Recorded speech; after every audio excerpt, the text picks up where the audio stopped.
Hello, Louise again from Wholesome Healing Essentials. So I just wanted to talk to you quickly about some safety issues with using oils. So first obviously is dilute.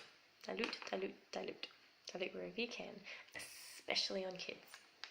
So I'll pop a dilution guide in the comments below, and I'll also put a guide to the maximum oil usage per day, just for you to be able to use as a guide when using essential oils. One thing to remember about essential oil use is that all of the citrus oils and cumin, as well as all of the blends that contain those oils, are photosensitive. So that means if you are applying any of those oils topically, don't go out in the sun.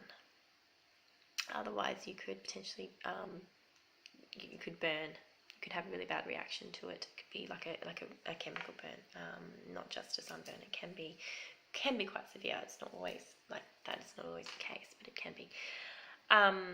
So if you are applying citrus oils or cumin topically and you know you're going out in the sun, then just keep them to places that are under your clothes. So also if you so don't use oils, obviously don't use oils anywhere near your eyes, and don't put them in your ears.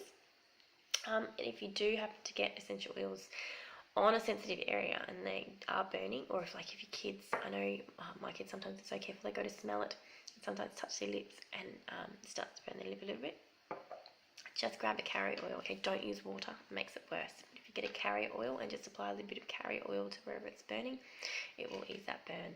So just grab the closest that you have at hand. If I'm in the kitchen, I'll just grab my olive oil, or whatever oil you cook with. If I'm in the bathroom or in my oils office or anywhere else, I'll use coconut oil. The kids prefer the coconut oil. They don't like the olive oil at all. They can't stand the smell of it, but it stops burning, and so that's the main thing. Always check your labels before you ingest oil.